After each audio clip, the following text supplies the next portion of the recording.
Bonjour à tous, bonjour à toutes. Merci de nous retrouver sur Kavi Média, seul et unique média de développement en République de Guinée. Merci d'être des nôtres. Si vous nous écoutez, c'est sur la 89.5 en bande FM. Merci de nous regarder à la télé sur Kavi TV, disponible sur les différents bouquets Canal+ et Star Times. Canal+, vous êtes sur le 410 et Star Times sur le 113. Évidemment, vous pourrez nous suivre via notre application mobile disponible sur Store et App Store. Kavi Média que vous pourrez télécharger dès maintenant. Merci de suivre via notre site d'information siaminfo.com. Là également, vous pouvez nous écouter ou nous regarder en direct dans cette émission. Merci à nos partenaires de Beta FM et cette émission du côté de l'AB. Au menu de ce matin, les pourparlers entre le gouvernement et l'intersyndicale de l'éducation entreprise ce jeudi. Selon le porte-parole de l'intersyndicale, 3 points majeurs ont finalement été intégrés à l'ordre du jour. L'inclusion des indemnités de logement et de transport, la prise en compte de la situation des anciens contractuels non retenus, y compris ceux de Conakry, un point initialement rejeté par la partie gouvernementale, et le paiement des primes de fonction des cadres du secteur éducatif. Mais ces éléments avaient-ils réellement été omis lors des précédentes rencontres? Pour en parler, je reçois ce matin deux syndicalistes, Mohamed Bangoura et Aboubakar Gesto Kamara. Les victoires de la musique guinéenne constituent un rendez-vous annuel dédié à la reconnaissance des acteurs et des entreprises culturelles du pays. Pour cette 7e édition, des voix s'élèvent pour remettre en question le mécanisme de sélection des lauréats, notamment quelle est la véritable valeur des sondages si ceux qui arrivent en tête ne correspondent toujours pas au choix final du jury. Une question que se pose notre invité Moussa Doumbouya. Il est le directeur général de la radio Yoliba FM. Et concernant le coup d'état déjoué au Bénin, l'appui français aurait joué un rôle déterminant dans l'échec du putsch, une implication discrète mais décisive qui suscite de nombreux débats. Selon l'Élysée, Paris a apporté un appui de surveillance, d'observation et de soutien logistique aux forces loyalistes, et ce, à la demande de Cotonou. Mais jusqu'où est allée cette assistance? La France a-t-elle avant tout cherché à protéger ses propres intérêts? J'aborde ces questions ce matin avec un autre invité, Carlos Keteou. Il est consultant et spécialiste des questions géopolitiques. Voilà entre autres sujets à débattre pour ce dernier numéro de la semaine. Installez-vous confortablement. Bienvenue sur le Média du Développement.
Bientôt sur Kavi TV.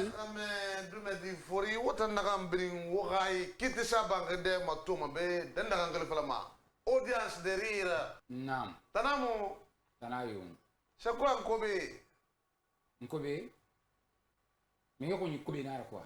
Mais ko yo kobe. Yo. Ndana shaka ko yo kobe. Mba na yekle sa ngoma. Ba se ko madi. Anita.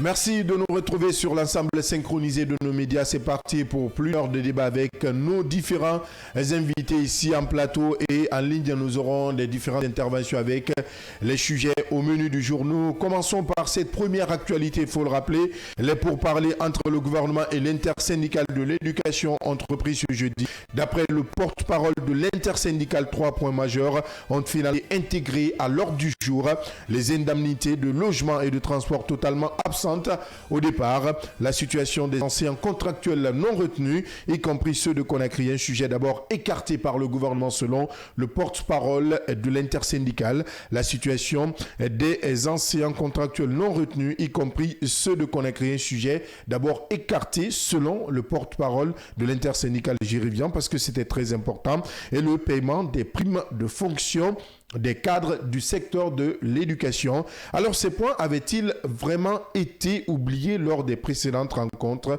Au bout du fil, Mohamed Bangoura, syndicaliste et responsable de la communication du SLEG. Le SLEG, c'est le syndicat libre des anciens et chercheurs de Guinée. Bonjour Roméo et merci d'intervenir sur nos antennes. Bonjour Roméo. Je ne sais pas ce qui se passe du côté de l'arrière. Bonjour. Roméo, vous venez?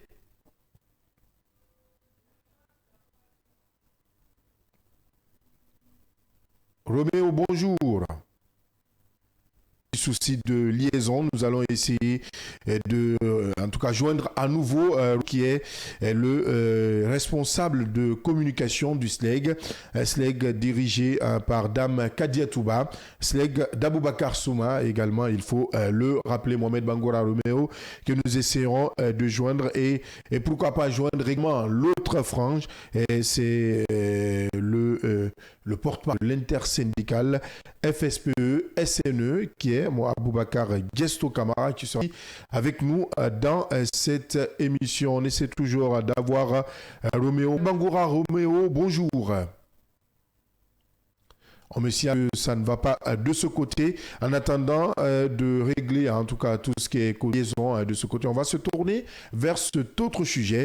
Les victoires de musique guinéennes, c'est l'événement qui consacre chaque année les artistes et les acteurs culturels. Mais pour cette 7e édition, de nombreuses critiques, il faut le rappeler, émergent.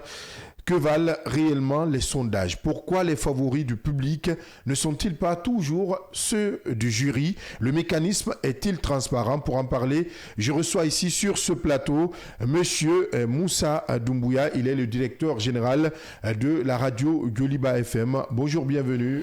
Bonjour Abdallah, bonjour à toutes, bonjour à tous. Merci une première dans ce studio. Ouais, ça c'est vraiment toute une première fois de passer sur vos antennes, mais l'accueil est déjà très chaleureuse, très chaleureux plutôt. Je suis très content d'être là et de partager le plateau avec toi. Merci. Je préfère dire chou, mais là, je suis obligé de dire Doumbouya, c'est mieux. Vous vous posez un certain nombre de questions depuis la fin de cette cérémonie organisée par une cérémonie appelée Victoire de la musique guinéenne, organisée par une structure guinéenne. Hier, dès après les résultats, un certain nombre de questions émergent. Que valent réellement les sondages? Pourquoi les favoris du public ne sont-ils pas toujours ceux du jury? Voici quelques questions que vous vous posez. Dites pourquoi. Bon, Abdallah, d'abord, je remercie tous qui ont voté déjà pour la radio Yoliba. C'est pour le respect de ces auditeurs, de ces admirateurs de la radio que je suis là. Normalement, je ne devais pas répondre à ça, mais pour le respect de ceux qui ont pris leur téléphone, qui ont acheté les datas et qui ont voté, pour le respect de ceux-ci, j'ai le devoir de venir, si vous voulez, apporter ma version des faits. D'abord, on va prendre général, on va prendre dans un cadre général. D'abord, pour faire un award, si tu veux, une récompense ou un prix dédié aux médias qui parlent de ces genres de prix, en tout cas dans cette catégorie-là, parle de sondage. Et là, on ne parle pas des jurys. Dans les conditions normales, les jurys, on ne peut pas envoyer un jury. Ce n'est pas une compétition. Pour vous, le jury n'a pas sa place. En tout cas, dans cette catégorie-là. En tout cas, pour les connaisseurs de tout ce qui est sondage, ceux qui ont fait d'autres coins du monde et tout. Le monde aujourd'hui, c'est vraiment interplanétaire. On connaît aujourd'hui que quand on parle des médias, en tout cas des awards dans le cadre du média, c'est les sondages qui parlent des awards médias, parlent des sondages. Alors, moi, je ne suis pas demandeur pour expliquer d'abord. Je ne suis pas demandeur, je n'ai pas postulé. C'est un beau jour, on m'a appelé, c'est les auditeurs même qui m'ont appelé. Ah, DG, bah écoute, félicitations, tu es nominé aux Victoires de la musique. Je fais, mais on ne m'a pas contacté.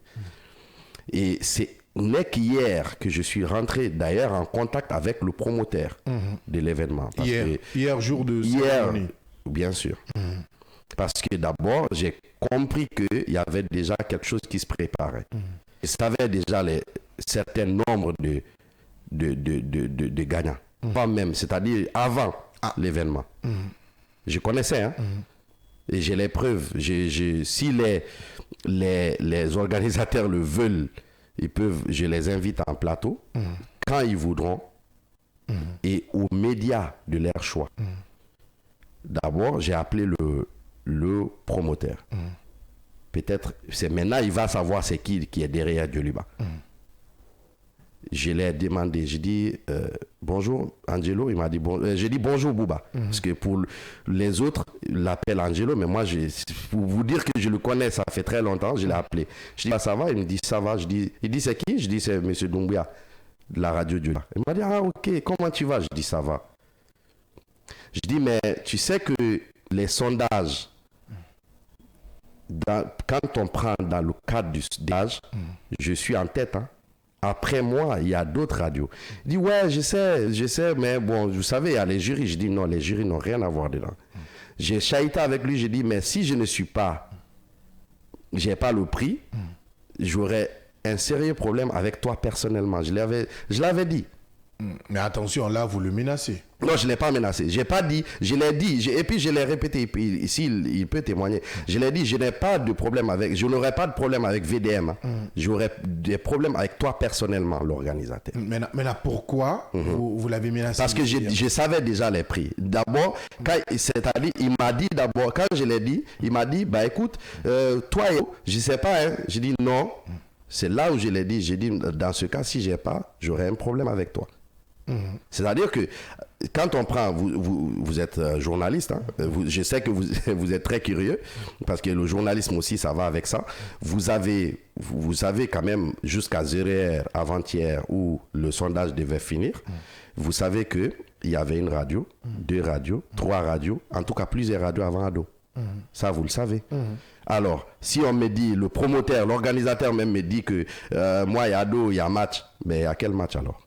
Donc, pour vous, le sondage, vous donnez... Non, si vous voulez, je peux citer les autres médias. En tout cas, les 3 premiers. Vous étiez devant, hein, tout compte fait. Vous étiez devant sur les sondages. Exactement. Après, il y a une autre radio. Après, il y a une autre radio. Voilà. Donc, disons que la radio qui a été consacrée n'est pas... Qui a 1%. 1%. 1 et quelques %. Et il y a 38%. Il y a match. Donc pour vous, on devait tenir compte du sondage. D'ailleurs, si on tient compte des sondages, sur une dizaine de radios, une radio qui fait 38%, qui gagne?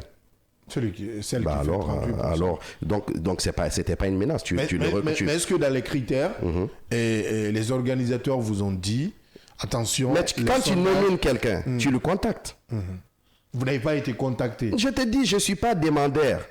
Je ne suis ni demandeur. Je ne suis ni associé. C'est-à-dire, ces gens-là, ils font quoi? Ils essayent de joindre l'image. Tu sais, il faut faire très attention dans ce pays. Surtout nous, dans le secteur de la culture. les gens qui ont pris de l'argent, qui ont investi dans la culture, si tu vois que la culture guinéenne n'avance pas, c'est une des raisons. Il y a des gens qui ont pris de l'argent, qui ont investi dans ce pays-là, qui sont en train de se battre pour faire rayonner la culture guinéenne à l'international. Quand ces gens-là investissent, il faut les accorder le minimum de respect. Le minimum, c'est-à-dire si tu ne peux pas les respecter, mais tu les laisses tranquilles. Mais si tu apprends d'abord l'image de mon entreprise, tu mets le logo de mon entreprise, Sans vous sans informer m'informer, préalablement. dans ce cas, j'accepte ça. D'accord. C'est-à-dire qui ne dit rien consent. Ça veut dire que j'ai consenti. En retour, j'ai quand même, vous avez l'obligation de transparence envers moi. On est d'accord? Et dans ce cas, je ne suis pas en train de faire de la leçon au jury ou autre, mais ces jurys-là devaient dire aux organisateurs, écoutez, si en tout cas ce sont des jurys compétents, ils devaient dire aux organisateurs, en ce qui concerne les médias, en toute honnêteté, en fait c'est les sondages. Notre avis ne compte pas dans ce sens. C'est-à-dire, les jurys peuvent évaluer un animateur. Abdallah, il est bon, il est mauvais, il est ça, voilà. Et même ça demande beaucoup de critères d'évaluation. Oui. On est d'accord? Oui. On doit recevoir Abdallah, savoir ses domaines de compétences, checker son CV. En tout cas, tout ce qu'il a comme parcours. On est d'accord? Et aujourd'hui, nous, vous savez, les gens veulent mettre de la concurrence inutile. Entre les médias. Des médias. Chose qui ne marche plus. En fait, les médias, avant les pagailles là, ça ne se préférera plus dans les médias. Nous, on ne l'accepte plus. C'est pourquoi je suis sorti. En fait, c'est que le VDM ne sait pas. Ado, c'est moi. Ado, moi, je suis des ados. En fait, j'écoute même Ado plus que ma radio. Pour vous dire. Et ça, tu le sais, Abdallah. Ouais. Toi, tu sais. Ado, c'est-à-dire, c'est vraiment moi. C'est un bébé que nous c'est-à-dire, c'est Ado Djoliba, c'est la même chose. Ouais. Quoi. Mais quand tu fais un truc, pour le respect, pour la crédibilité de ton événement, tu as le devoir de respecter les gens à leur juste valeur. Il y a des gens qui ont... Tu dis aux gens, votez. Ils prennent leur téléphone, ils votent. Ils ne prennent pas en compte leur vote. Mais c'est quoi? Donc vous demandez, mais ce que je ne comprends pas jusque-là, Monsieur Doumbouya. D'accord. Jusque-là, vous dites, oui, si nous devons nous baser sur ce qui a été fait au niveau sondage, vous étiez à 38%. Oui. Sauf que, jusque-là, vous ne me dites pas, est-ce que dans les critères, les organisateurs vous ont dit... Pour savoir un critère, il faut être... Seul le sondage ou les sondages... Mais je t'ai dit, depuis l'entame de l'émission, je n'ai pas été contacté. Et vous n'avez pas demandé. Mais comment je vais demander? Ce n'est qu'hier que moi, j'ai eu le contact du promoteur. On est d'accord. D'ailleurs, quand tu veux nominer... il ne reste qu'un... Non, mais quand même, c'est le B.A.B.A. En fait, c'est basique. Et tu as un prix sérieux. Tu peux pas mettre l'image de Kavi sur un événement sans contacter ceux de Kavi quand même. Si je laisse passer, c'est parce que j'ai fait beaucoup de tolérance. Sinon, je porte plainte contre toi parce que tu as utilisé mon image. C'est vrai. Tu es d'accord? Il y avait mon logo ou pas? Il y avait votre logo. Il y avait je faisais partie du vote ou pas? Si. C'est-à-dire du sondage ou pas? Pourquoi on va faire un sondage sans mon consentement? Maintenant, si on l'a fait, je n'ai rien dit. Mais si, dans ce cas, on a quand même un devoir de transparence. Demande, ok, quand ça s'est passé, pendant que j'ai appelé le promoteur, je l'ai donné jusqu'à ce matin, il ne m'a pas appelé. Pour me dire, ok, bah écoute, si vous n'êtes pas élu, parce que normalement, pour une question de transparence, encore une fois, je reviens sur le mot, il pouvait appeler, il dit, bah écoute, certes, tu es venu en tête des sondages, mais je suis vraiment désolé, c'était pas de notre faute. Il y a le jury était à, c'est-à-dire la voix du jury, peut-être c'était 70%. Et ça quand même, il peut pas me le dire quand même pour les professionnels des médias. Parce que les médias, c'est les sondages, c'est les auditeurs qui peuvent évaluer un média. C'est pas un jury. Aujourd'hui, qu'est-ce que vous demandez donc à tous ces Une acteurs? explication. Bon. Une explication Oui. pour les organisateurs Oui. des VDM Victoire de la musique. Exactement. Mais à tous les autres acteurs qui organisent des awards en République de Guinée, quel est votre appel? Mon appel, c'est de faire le sérieux, Abdallah. En fait, en Guinée, aujourd'hui, on parle des autres prix. Je sais pas, je vais citer, si vous permettez, un seul. Par exemple, quand on prend le PRUMID, quand on prend les Oscars, quand on prend, si vous voulez, comment on appelle, les victoires même de la musique ailleurs, c'est pas comme ça. Eux, ils cherchent à crédibiliser leur événement. C'est pas comme ça que ça se passe. Si c'est un joueur, on peut comprendre, les jurys peuvent venir, il y a des gens qui donnent les avis. Mais même ça, c'est pas possible, c'est les stats. En fait, il faut faire du sérieux. Il faut qu'on arrête maintenant de faire des deals organisés comme si c'était des prix. En tout cas, moi, je mets en garde. Je ne veux pas de prix en Guinée si je ne mérite pas de prix. Si je ne mérite pas le prix, je ne veux pas, je ne suis pas demandeur. Mais quand vous me nominez, vous nominez mon entreprise dans un événement, vous avez l'obligation de respecter les sondages. Tout award qui n'est pas capable de le faire, ne me nominez pas, ne nominez pas mon entreprise, n'associez pas l'image de mon... Ne communiquez même pas chez moi si ce n'est pas crédible. Donc, je crois que ces gens-là, ils ont organisé, ils ont mis les médias pour que les médias communiquent pour eux et en contrepartie, pour remplir peut-être leur poche. Je ne sais pas. Je connais pas c'était quoi l'objectif. Ouais. Mais je veux un droit, je veux vraiment une explication. Détaillé, plus détaillé. Exactement. Ou une excuse. Ah, vous demandez les deux, soit une explication. Non, soit on m'explique, si c'est à comprendre les opinions, en tout cas les auditeurs ou les téléspectateurs, ou en tout cas l'opinion, c'est-à-dire l'opinion aujourd'hui, il faut expliquer à tout le monde. En fait, je suis très, très, très déçu de tout ça. Expliquer comment ces 30% Exactement. sont restés comme ça. Comme ça. Je parle des autres médias, mais moi, qu'on m'explique pourquoi. Et après, s'ils ne sont pas capables de le faire parce que peut-être c'est une erreur ou deal qu'ils ont fait, mais qui s'excusent. La Qui moindre des- excusent du désagrément commis. Donc, c'est un peu ça, Abdallah. Est-ce que vous avez un message particulier, peut-être avant d'aller sur l'autre sujet avec d'autres invités?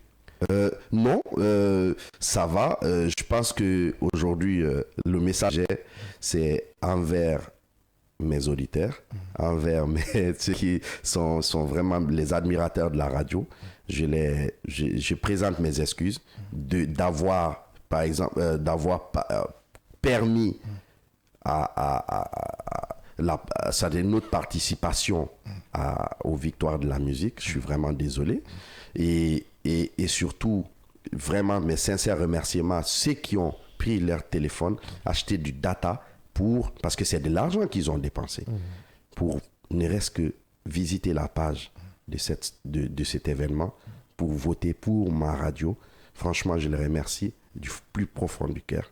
Et ces genres de désagréments, je les promets que ça ne va plus jamais arriver. Est-ce que demain ou après-demain, prochainement, pour être un peu plus précis, vous allez participer à un award ici en République de Guinée, commettre les mêmes erreurs? Non, c'est ce que j'ai dit. Ça ne se reproduira plus, à condition que si on doit participer à quoi que ce soit, qu'on ait la capacité de tracer, qu'on ait la capacité de participer à toute la chaîne, en tout cas de suivre la chaîne de récompense. Bien. Merci vraiment, Monsieur Moussa Doumbouya. Je rappelle que vous êtes le directeur général de la radio Djoliba FM. Mais c'est moi qui vous remercie.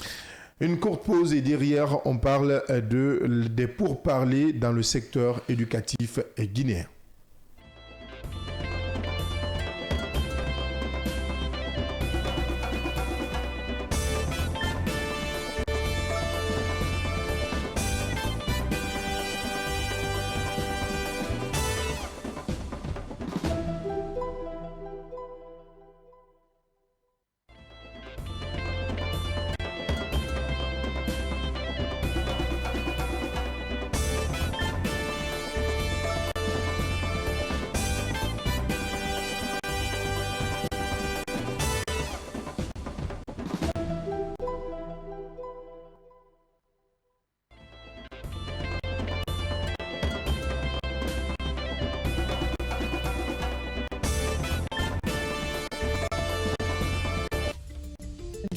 bientôt sur Kavi TV.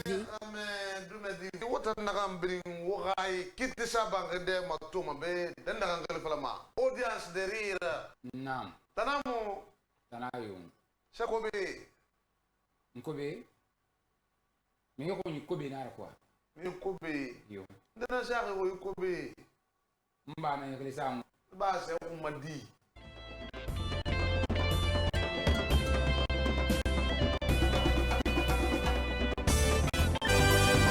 D'être des nôtres 6, maintenant vous nous rejoignez dans cette émission, le scanner de Kavi Media, j'y arrive, et qui vous parvient du lundi au vendredi quand il est 9h jusqu'à 10h30 minutes. Nous vous aidons à comprendre l'actualité majeure, l'actualité nationale et internationale.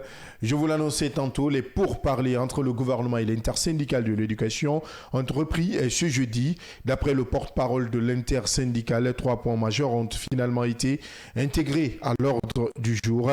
Les indemnités de logement et de transport totalement absentes au départ. La situation des anciens contractuels non retenus, y compris ceux de Conakry, un sujet d'abord écarté par le gouvernement.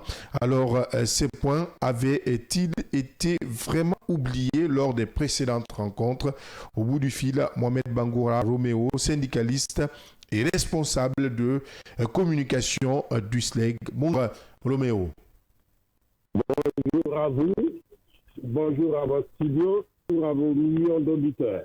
Merci d'intervenir sur nos antennes. Roméo, vous avez suivi le compte-rendu présenté par l'intersyndicale FSPE-SNE, c'était hier. Dites-nous concrètement les points évoqués par le camarade Aboubakar Gesto Camara. Avaient-ils réellement été omis lors des précédentes rencontres? Bien, merci de m'accorder sur ton antenne. Pour comprendre d'abord que j'ai été surpris de savoir que 3 points ont été obtenus.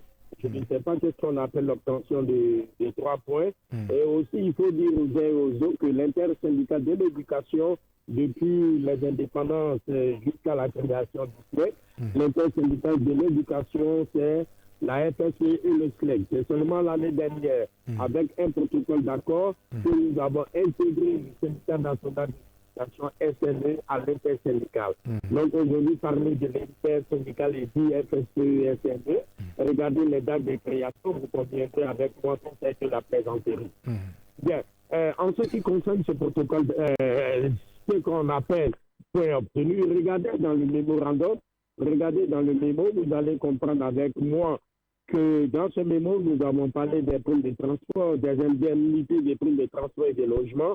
Et dans le protocole d'accord obtenu le 2 décembre 2025, vous verrez que le gouvernement a accédé à nos préoccupations, celui de l'engagement des enseignants contractuels communaux non retenus et ceux de la zone spéciale de Conakry. Quand on dit que les débats autour de la situation de ces enseignants contractuels communaux non retenus est obtenu, alors là, je tombe des nues. Prenez le protocole d'accord, vous allez comprendre. Mais ce que nous avons dit au départ, nous sommes d'accord pour un concours de pratique de classe. Mais ce concours de pratique de classe doit s'adresser à qui? Les enseignants contractuels communaux non retenus qui n'ont pas pu avoir la moyenne pendant ce concours de pratique de classe organisé par le ministère du Travail et de la Fonction publique, ce sont eux et ceux de Conakry que nous pouvons accepter aller vers le concours de pratique de classe. Mais vous conviendrez avec moi que dans ces résultats, il y a eu des enseignants contractuels ayant obtenu la moyenne.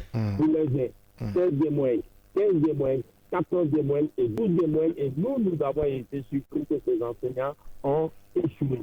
Alors pour cela, il est question de ne pas faire de pratique de classe, puisque déjà ils ont obtenu la moyenne. Alors il faut automatiquement les engager.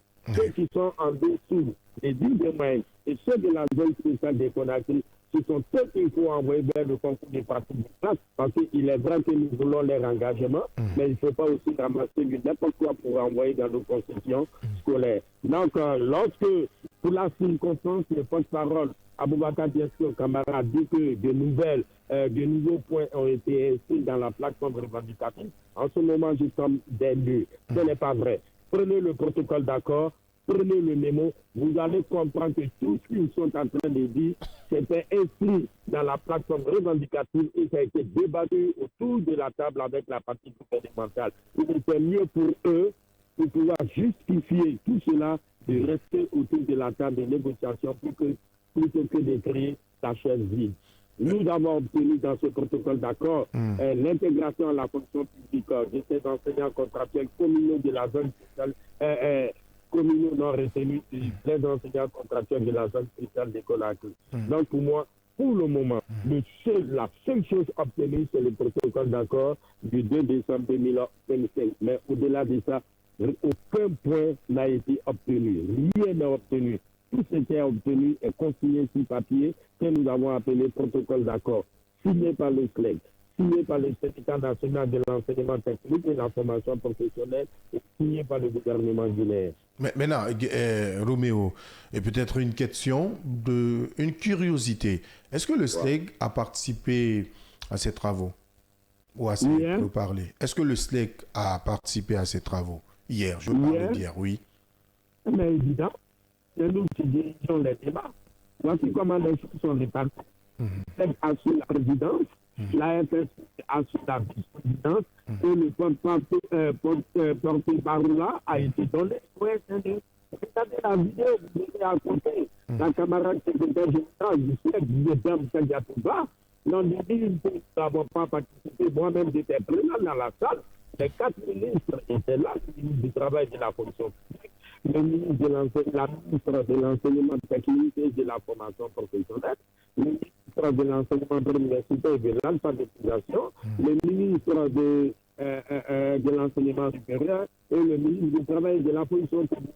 Vous savez, ce que vous ne comprenez pas, nous avons vu sur les réseaux sociaux dans des médias comme quoi que les ministres avaient boudé la salle.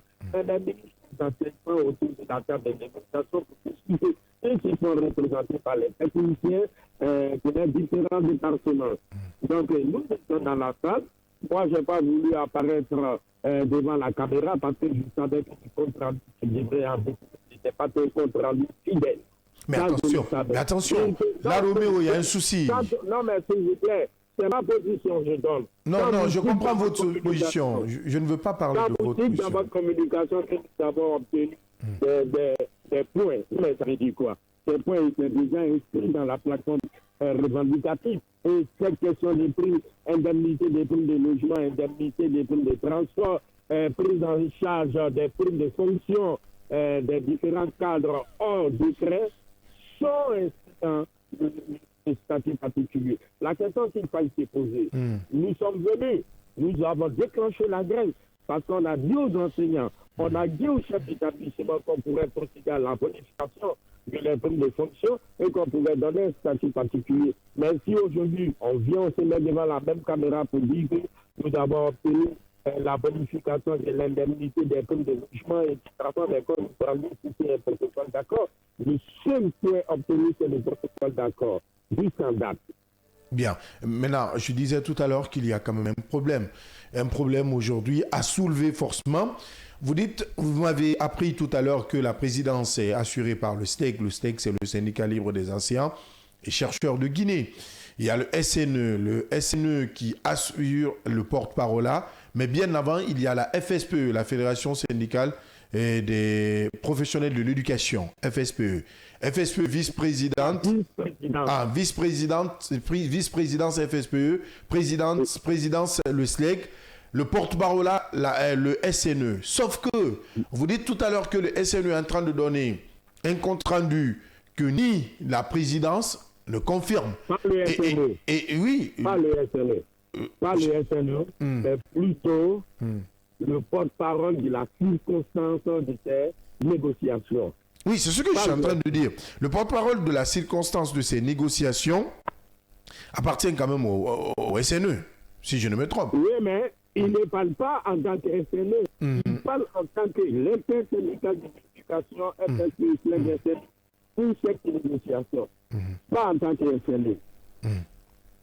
Donc il ne parle pas en tant que SNE, il ne parle pas en tant que SNE, il parle en tant que porte-parole de circonstance. C'est ce que vous voulez m'apprendre. Maintenant, Oui, dans cette circonstance, vous dites que ce qu'il a dit, le compte-rendu, n'était pas un bon compte-rendu parce que vous estimez, ou vous l'avez dit tout à l'heure, que ces 3 points existaient déjà dans vos plateformes revendicatives. Donc je ne comprends vraiment pas comment vous, en tant qu'intersyndical, vous pouvez laisser que cette erreur, je qualifie ça d'erreur, pour le moment, glisse, pendant que vous-même, vous savez la réalité et que vous laissez l'opinion nationale et internationale, comment je peux dire ça, consommer ça de la manière la plus facile. Je ne comprends pas. Aidez-moi à comprendre. Nous ne laissons pas l'opinion nationale et internationale consommer cela comme nous le souhaitons.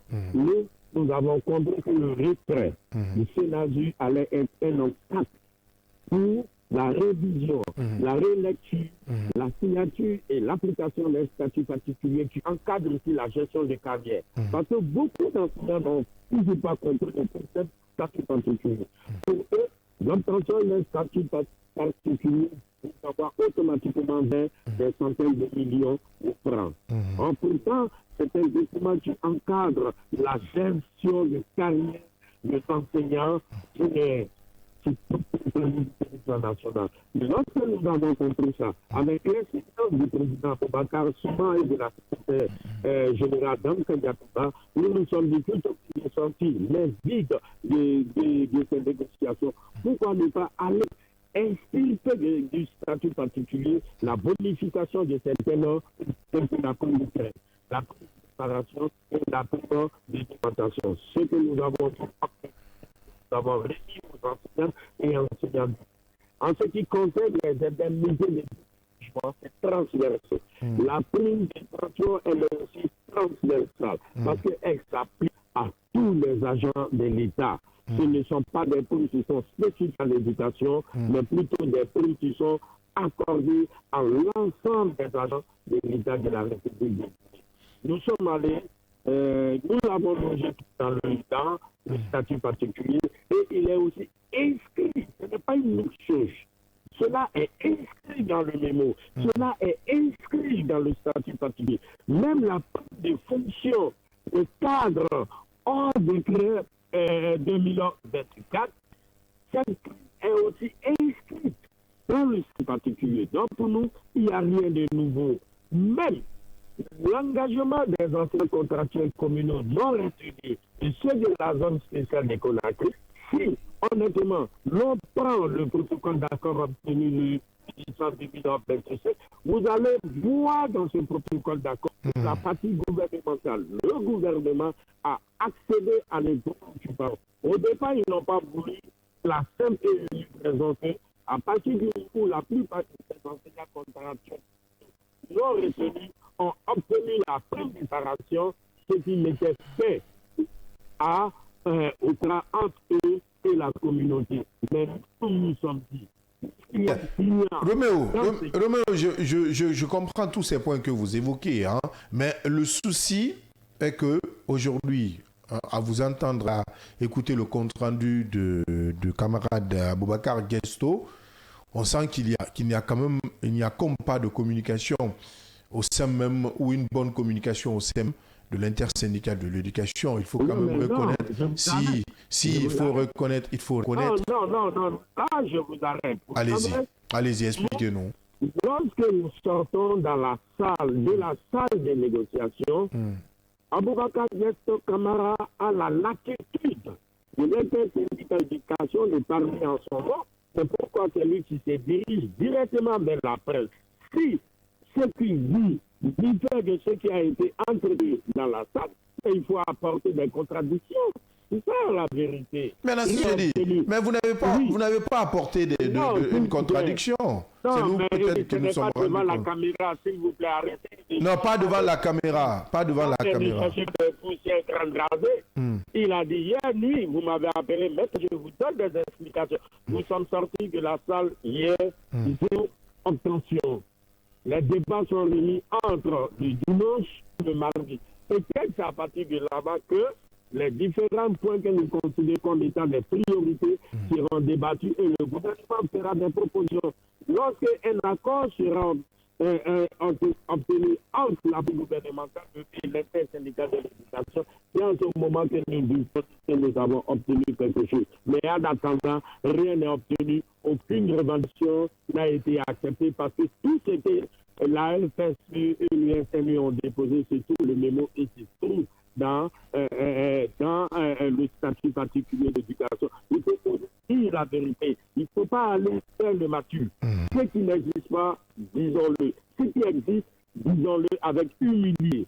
Tout ce que le LCNE et la FSE ont déposé dans la partie gouvernementale, ce sont des préoccupations qui ont été prises dans le mot et dans le statut particulier. Donc, il n'y a aucune nouveauté. Aucune nouveauté.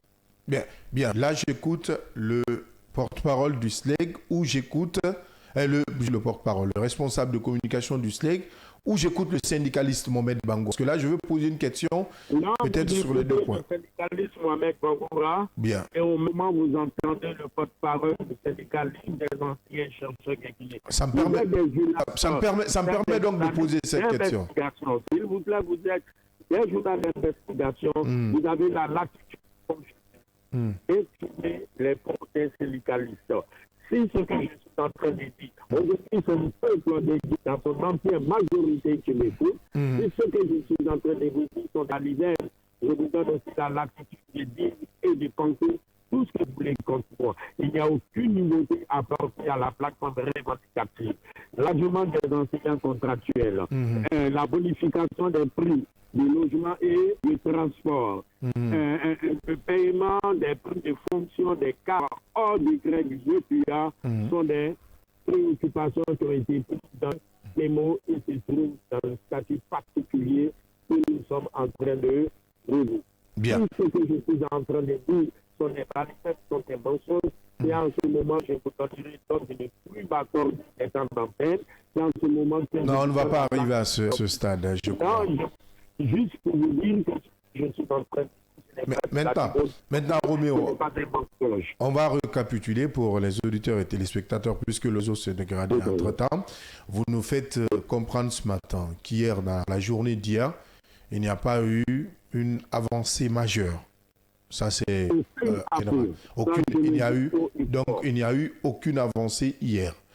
En deuxième lieu, vous nous dites que la sortie du camarade Aboubacar Gesto Kamara, qui est le porte-parole de circonstance de l'intersyndicale de l'éducation, est une sortie entre griffes ratée, puisque les évoqués existaient déjà depuis le départ ou le début de ces négociations. C'est ce que vous venez de dire, Raymond. Et je l'assure, je le confirme évidemment, tous ces points évoqués par Aboubacar Gesto Kamara existaient dans le mémo. Bien, existait dans le mémo. Vous dites plus loin que s'il doit y avoir des avancées, peut-être que ce sera entre lundi et mardi, puisque ces négociations doivent se poursuivre. C'est ça? Évidemment. Maintenant, dimanche ou le mardi, il doit y avoir acquis. Parce que le dimanche ou le mardi, le gouvernement nous promet de venir avec des propositions. Et donc, ces propositions qui seront faites par la partie gouvernementale sera à la satisfaction de l'intersyndicale de l'éducation FSP-SNE. Et en ce moment, l'on pourra parler d'acquis et priorité. En attendant, rien n'est fait dans ce sens. Rien n'est fait dans ce sens.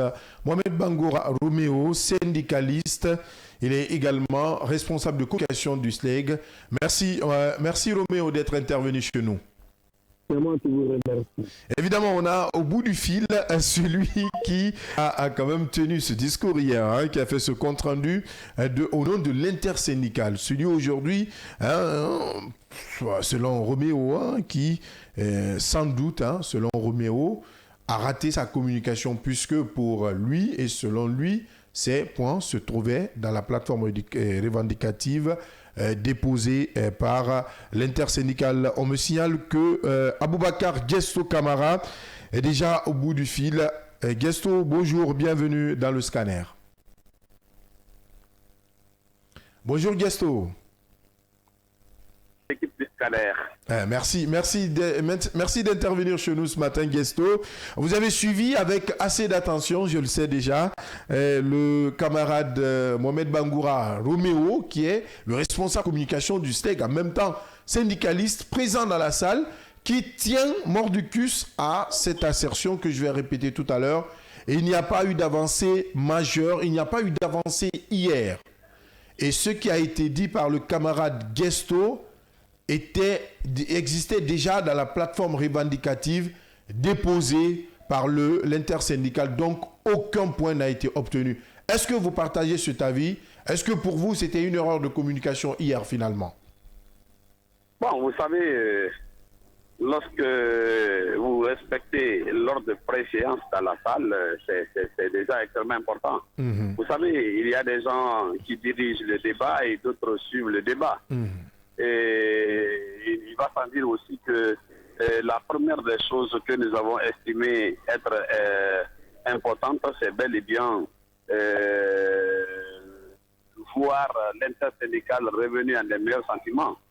Parce que ce qui a été déjà important, les points étaient divergents. Il y avait une déchirure totale au niveau de l'intersyndical. Le trio s'est éclaté pour donner un duo. Et le duo s'est formé finalement contre le singleton. Et le singleton est revenu dans la danse pour former encore un duo, un trio. Donc nous estimons que ça a été d'abord une première victoire. Deuxièmement, il a été question d'aller dans le statut, mais malheureusement, on ne pouvait pas aller dans la mesure où les autres départements n'étaient pas encore dans la salle. Et même si l'enseignement technique devait être là, mais le supérieur avait beaucoup plus de revendications, de contraintes. Mais nous estimons que, à la lumière de tout ce qui s'est passé, il faut d'abord une réconciliation entre l'administration de l'enseignement supérieur et le syndicat de l'enseignement supérieur. C'est là où il y a le nœud gordien. Maintenant, lorsque les trois départements vont se retrouver autour de la table, c'est de là maintenant il s'agit de parler du statut particulier. Parce que c'est un statut transversal qui intéresse tous les enseignants et de tous les départements d'éducation. Guesto, on ne parle pas d'abord du statut particulier, on parle de votre sortie d'hier. Lorsqu'il ne s'agit pas d'aller dans le statut particulier, parce que c'était ça notre cheval de bataille, nous avons demandé à ce que des points soient également extraits qui doivent être à l'avantage de l'enseignement pré-universitaire et des autres discuter de ces points-là. Alors, nous avons cherché à identifier ces points, nous avons mis à la disposition du gouvernement et il y a eu des recommandations qui ont été faites. Nous avions également fait ces recommandations après une retraite et du coup, on a harmonisé les points et ça a été validé par les trois parties, c'est-à-dire médiation, côté gouvernement et côté syndicat. Alors, comme il était un peu tard, nous avons dit que comme les trois points sont retenus, il y a des points sur lesquels les représentants du gouvernement ne pouvaient pas répondre. Il va falloir qu'ils se réfèrent à la partie, au ministre et aux techniciens du budget. Nous avons dit qu'ils n'ont qu'à faire tout pour aujourd'hui, vendredi, samedi, de nous appeler ou dimanche de nous appeler parce que nous sommes favorables à des discussions même le dimanche. Donc de nous appeler autour de la table, nous faire un compte rendu par rapport à ce qu'ils ont obtenu sur l'ensemble de ces trois points que nous avons déjà cités. Donc ce n'est pas ou ce ne sont pas des nouveautés, ces trois points, mais plutôt vous voulez nous faire savoir ou comprendre ce matin que ce sont les points retenus pour des discussions plus larges. C'est ça ce que nous devons comprendre? Très bien. Donc ce n'est pas une nouveauté, ces points, comme l'ont relayé beaucoup de confrères. C'est une nouveauté dans la mesure où, dans l'accord qui a été signé le 2 décembre par le SLEG, il a été dit que la question liée aux anciens contractuels ne sera pas traitée. Ils n'ont qu'à se préparer à un concours qui va être ouvert. Donc la question a été esquivée de tout débat. Mais nous allons également faire revenir ce point au centre, c'est-à-dire comme deuxième point au centre de la discussion. Donc nous pensons que si ça a été omis ailleurs, nous estimons que si c'est revenu accepté par le gouvernement pour discuter autour de cette question, je crois que c'est pas déjà une nouveauté. Donc voilà. Déjà, les 3 points sont maintenant les priorités pour les négociations, pour les jours à venir dans le cadre de ces négociations, Guesto. C'est bien. Très bien, parce qu'on est allé vers d'autres points et ces points ont été enlevés. Pourquoi? Parce que quand nous prenons par exemple le paiement des 6 mois d'année des anciens contracteurs communaux non retenus, ils ont dit que beaucoup ont bénéficié déjà de leurs 6 mois. Maintenant, ceux qui n'ont pas déposé les relevés d'identification bancaire, les RIB, c'est ceux-là qui n'ont pas encore bénéficié. Et même si ceux-ci-là remontent leur situation maintenant là avec leur relevé bancaire, parce que c'est lié d'abord au MATD, MATD transmet à la fonction publique, la fonction publique transmet au budget pour paiement. Parce qu'aucun paiement ne doit être fait au piétage. Tout doit être fait par virement. Donc voilà, c'est pourquoi nous n'avons pas retardé sur ces questions-là. Donc que ce soit pour le salaire fonctionnaire déjà retenu, c'est le même processus. Nous pensons qu'il ne fallait pas retarder sur ça. Ce qui est bien compris, Aboubacar Guesto Camara, porte-parole de l'intersyndicale de l'éducation. Merci pour ces décisions, Guesto. Je voulais aussi préciser que vous savez, que ce soit la politique, le syndicat, la société civile, la discipline doit être de rigueur. Oui. Quand il n'y a pas de discipline syndicale, vous voyez vos généraux qui viennent également faire leur mea culpa au niveau de leur semblables pour recoller les morceaux, aller et à de l'avant, conjuguer le même verbe. Ce n'est pas un simple soldat de la troupe qui viendra créer de la zizanie pour dire que même tu ne serres pas la main aux gens. C'est pas bien. C'est compris. Il va falloir qu'on se mette dans la peau de l'enseignant. L'enseignant, c'est celui qui sait également parfaire les imperfections de la société. Bien, c'est déjà compris. Merci. Merci Guesto. Merci Guesto. Nous allons rapidement aller en pub. Et derrière, nous prendrons la direction du Bénin pour parler de l'implication de la France dans ce coup d'État déjoué il y a quelques jours.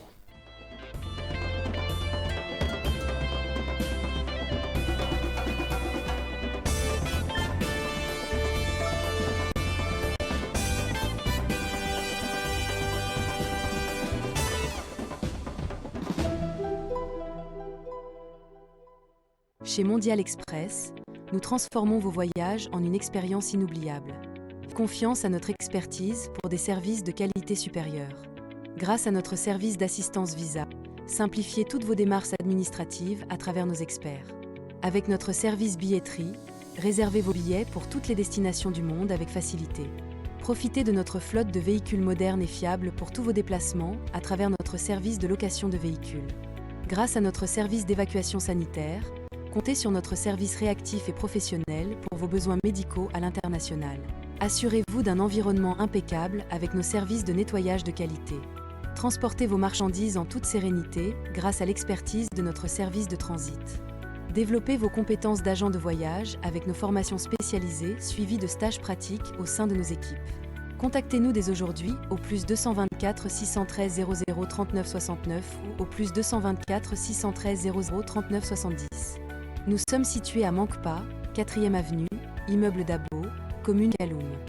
Visitez notre site internet au www.mondialexpress.net. Mondial Express, chaque voyage est une histoire. Bientôt sur KVTV.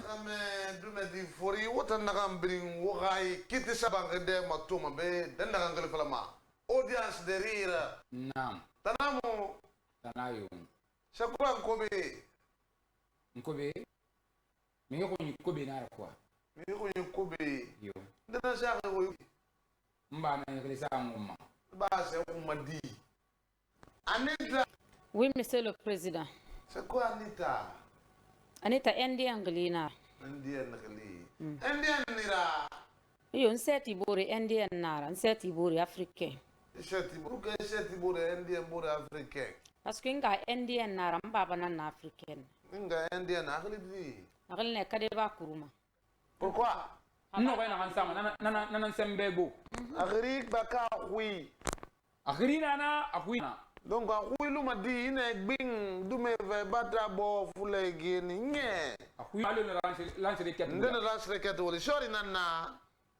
Allo sur retirez le mot i s'il vous plaît. J'ai retiré le mot i.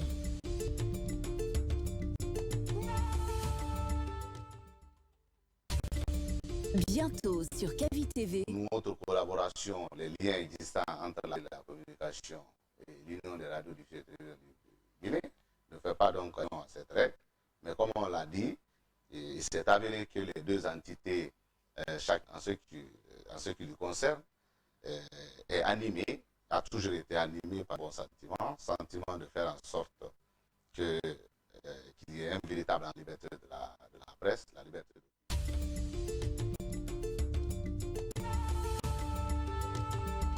Featuring avec Maman Sonia, pourquoi le choix sur elle et pourquoi aussi faire plusieurs featuring dans ce même projet? Je trouve que j'ai l'atout quoi. Okay. Je peux tout donner pour le pays, pas seulement pour ma propre personne. Okay. Donc c'est ce qui me pousse à le faire. You give me time and you're taking my energy, bringing it out, showing who I am. Let me just stop here and say Kavi Media, I thank you. Aputu barama beremi, skinny barama pizza do.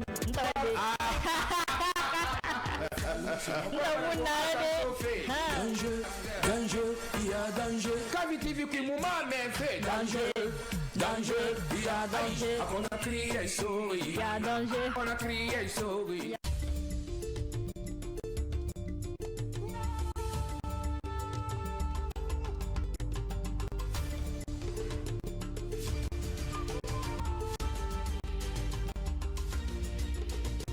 Kavi TV, la télé du développement.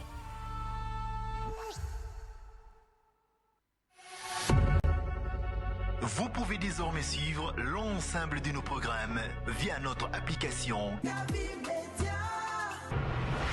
disponible sur Play Store et App Store. L'information est le meilleur carburant pour faire fonctionner les machines pour un développement durable. La photographie de l'actualité, c'est aussi sur siaminfo.com, notre plateforme dynamique. Kavi TV, regardez la lumière. Kavi TV, la télé du développement. Tu t'appelles sur la carte d'identité nationale Marie-Louise Ouamounou. Oui. Ton nom d'artiste aussi c'est Marie-Louise. C'est Marie-Louise Ouamounou. Pourquoi tu n'as pas changé? C'est ce nom que mon papa m'a donné, donc je n'ai pas voulu changer. Et donc tu ne partages pas l'idée avec les artistes qui changent Non, chacun a son vie.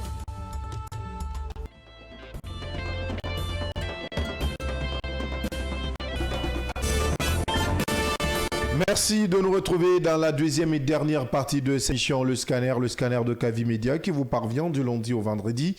Quand il est 9h jusqu'à 10h30, nous vous aidons à comprendre l'actualité nationale et internationale. Puisque nous parlons d'actualité internationale, je me tourne vers cet autre sujet.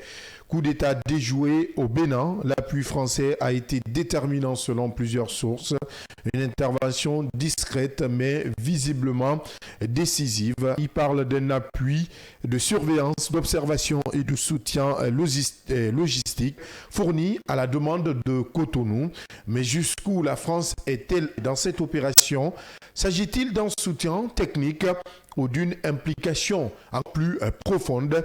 Et surtout, la France protège-t-elle des institutions béninoises ses propres intérêts stratégiques? Toutes ces questions seront posées à notre consultant Carlos Keteou. Il est spécialiste des questions géopolitiques. Bonjour Carlos. Bonjour Kavi FM, bonjour Scanner. Merci de répondre à nos questions ce matin, Carlos.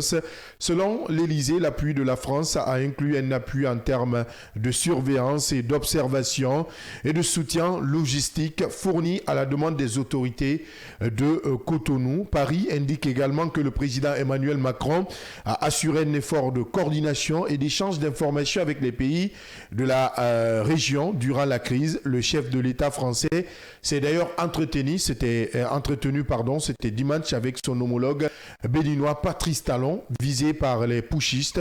Il a également échangé avec les dirigeants du Nigeria et de la Sierra Leone, ce dernier assumant la présidence de la CEDEAO, l'organisation sous-régionale, nous le savons déjà, qui a mobilisé une réponse militaire assez rapide. Vous, en tant que spécialiste des questions géopolitiques, quelle est votre première réaction après toutes ces informations? Dites-nous aujourd'hui quelle a été l'implication profonde de la France dans ce putsch déjoué. Oui, il est très important de faire la distinction entre implication et intervention. En ce qui concerne la France, l'implication voudrait dire que la France ait joué un rôle peut-être dans la déstabilisation du pouvoir béninois.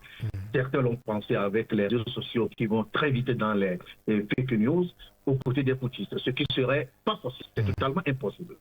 Le Bénin étant un allié stratégique, le seul d'ailleurs dans l'enclave francophone Golfe de Guinée et Interland. Donc, intervention, oui, comme vous l'avez dit, puisque le Pays d'Orsay a clairement communiqué le rôle de la France au Bénin le 7 décembre dernier. À ce stade, la réponse est assez claire. Il n'existe aucune preuve publique et vérifiée établissant une implication française dans l'organisation ou le soutien à cet État. Mais par contre, les informations confirmées indiquent que la France a soutenu le gouvernement béninois pour préserver l'ordre constitutionnel.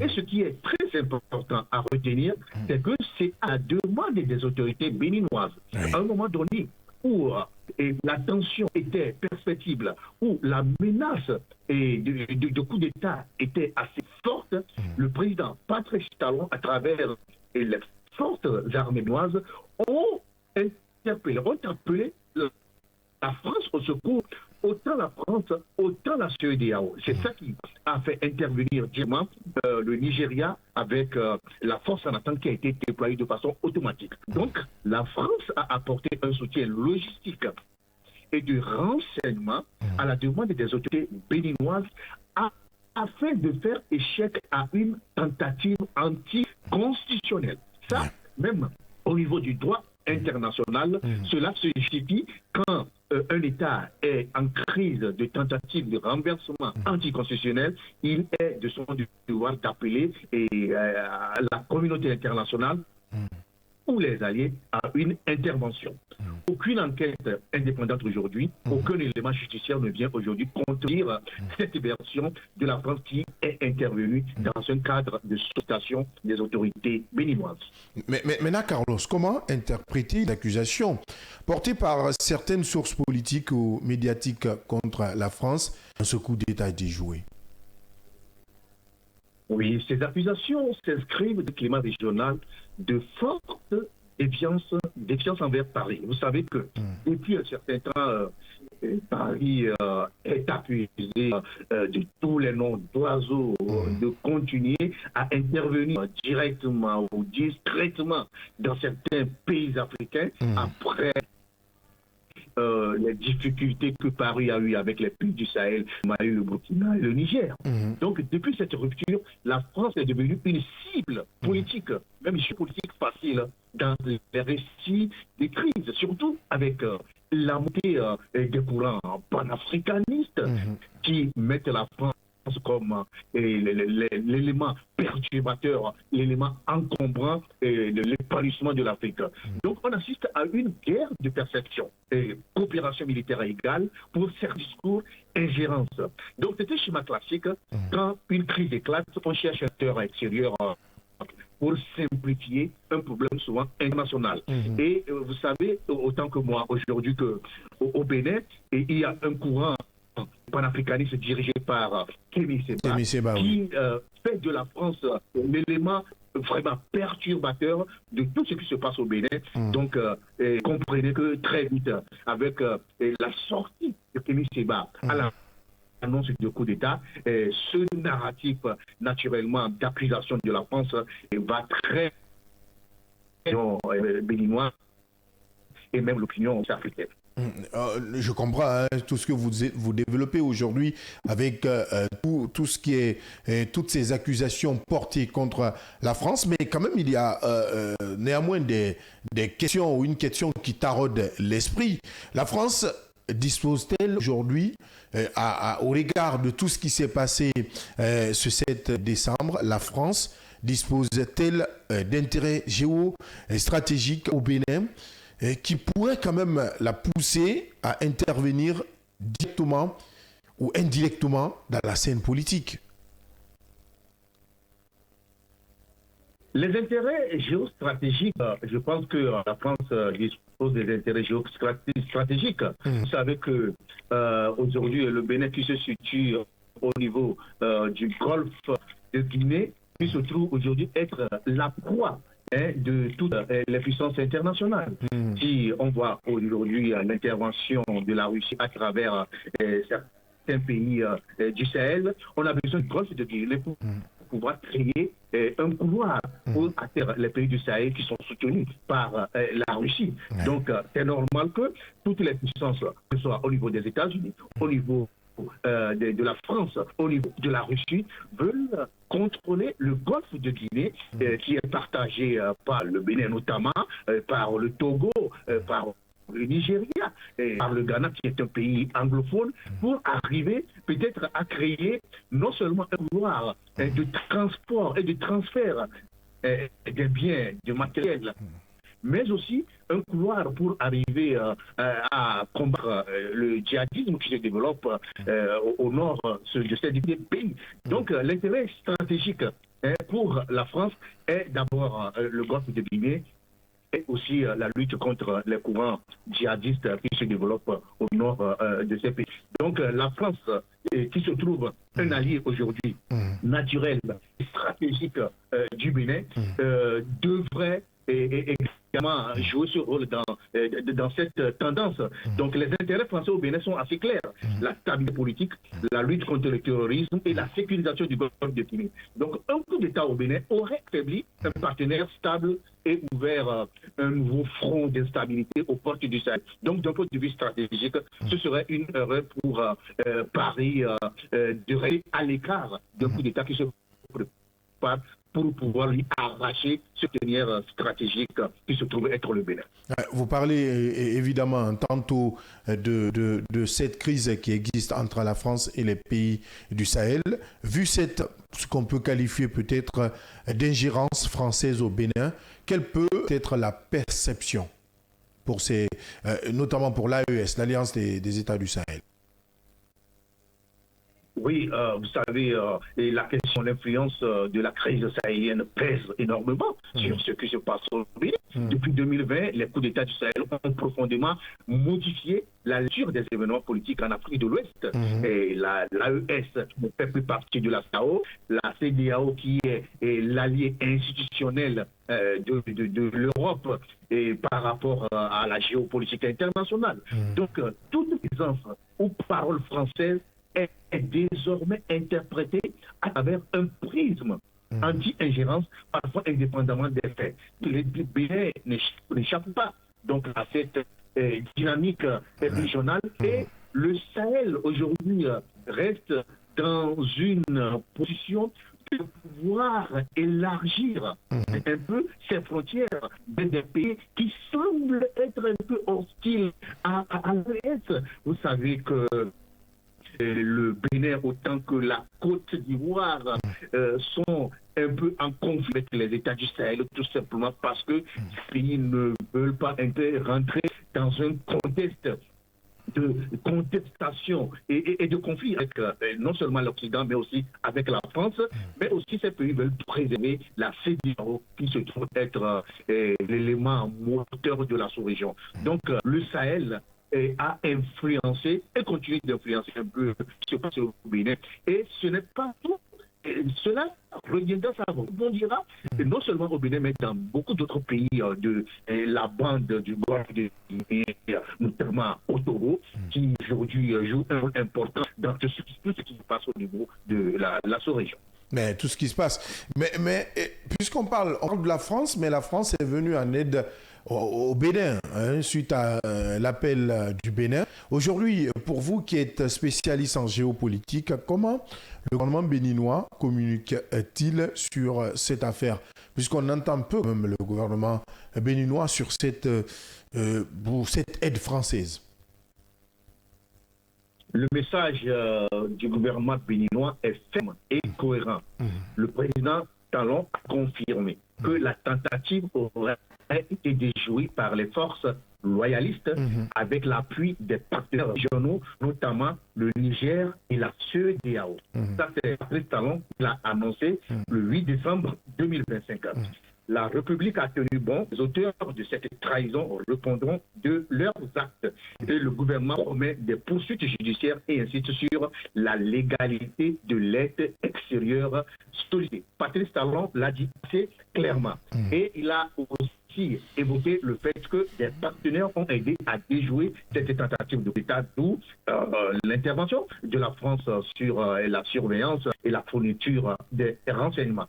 Donc, nous en sommes là. Le gouvernement a communiqué assez clairement et on est en train de joindre l'acte à la parole au niveau du gouvernement béninois où les poursuites sont de plus en plus lancées.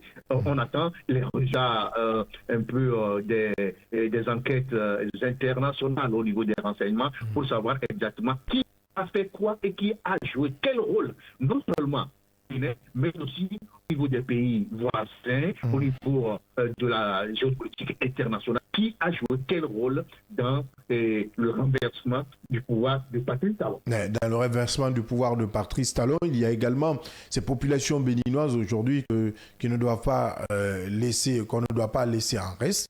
Est-ce qu'aujourd'hui, on peut dire que les populations béninoises se posent assez de questions en matière de transparence, de souveraineté et plus loin, d'ingérence ou du rôle des puissances extérieures dans la région, notamment au Bénin précisément? Nous sommes de plus en plus dans un monde transparent avec la technologie, avec les réseaux sociaux, et aucun État ne saurait encore occulter les réalités politiques à l'endroit de son peuple. Donc les attentes sont claires, partagées au niveau de toute la région et au niveau des populations béninoises. La transparence sur les responsabilités réelles, des procès crédibles et publics, parce que les gens devraient attendre à ce que tous ceux qui ont entraîné le Bénin dans cette tentative de déstabilisation puissent être véritablement connus. Je parlais non seulement des politiciens qui sont au Bénin, mais aussi de ce qu'on appelle des candidats, des alliés au niveau des pays voisins. Parce que de plus en plus, on est en train de des appuis extérieurs. Aujourd'hui, le lieutenant-colonel Tigri a été repéré dans certains pays de l'Afrique de l'Ouest, notamment au Togo. Est-ce que c'est pas pure coïncidence qu'il s'est retrouvé au Togo où le Togo a joué un rôle? Tout ça, les populations béninoises veulent savoir. Ils veulent également savoir que le Bénin bénéficie de la souveraineté totale nationale, surtout que dans cette tentative de coup d'État, il y a eu l'intervention assez rapide de forces étrangères, notamment du Nigeria. Les gens se posent la question. Est-ce que c'est aussi facile, c'est autant facile que le Nigeria vient intervenir, c'est autant facile que la Côte d'Ivoire?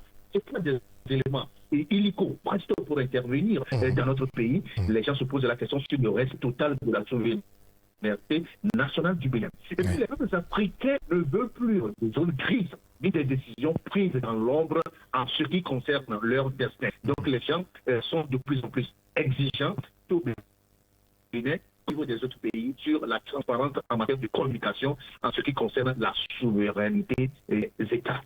Dans un récent rapport de la BBC, on parle de 200 coups d'État en Afrique depuis les années 70. On se retrouve à assez de coups d'État. Depuis de 2020 à 2025, on enregistre plus de 5 coups d'État, également dans la sous-région. Aujourd'hui, quels sont les mécanismes régionaux qui devraient quand même être activés par les instances sous-régionales? Je veux parler de la CEDEAO et de l'Union africaine, l'UA, pour en tout cas éviter ou situer les responsabilités, puisque le cas du Bénin prouve à suffisance que beaucoup de pays africains, beaucoup d'États africains sont exposés au putsch.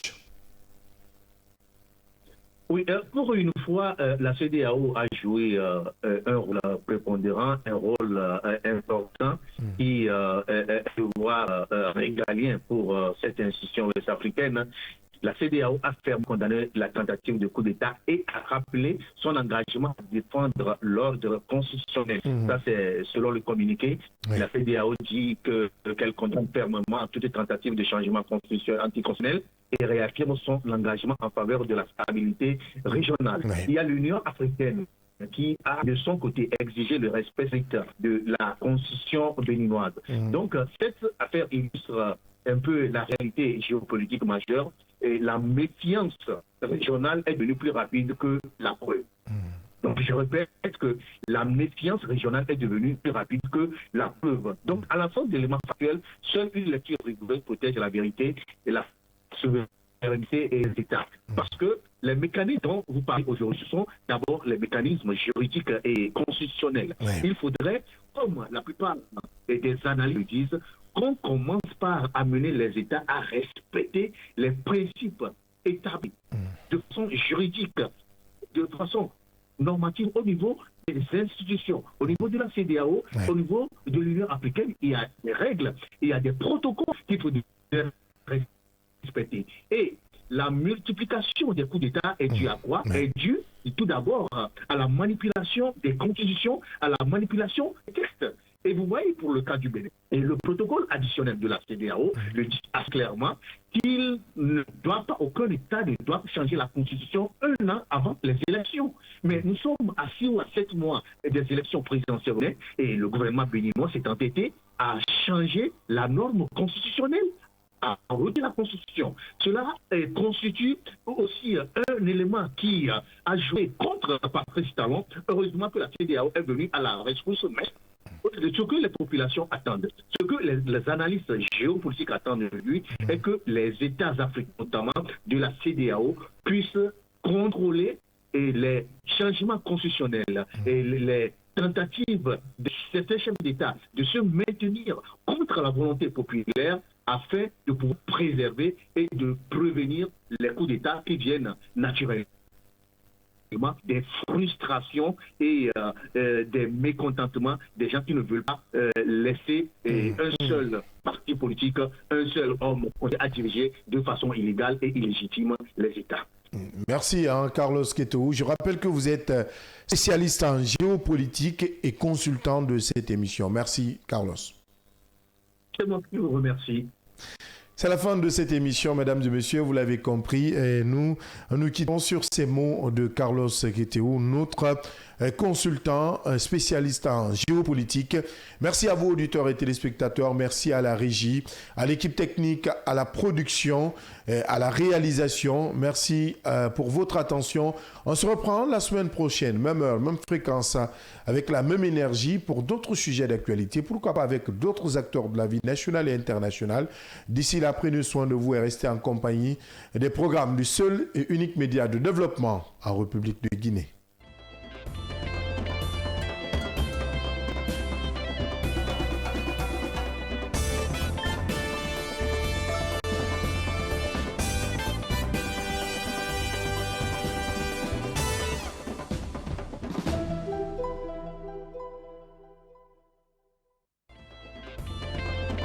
Tu t'appelles sur la carte d'identité nationale Marie-Louise Ouamono. Ton nom d'artiste aussi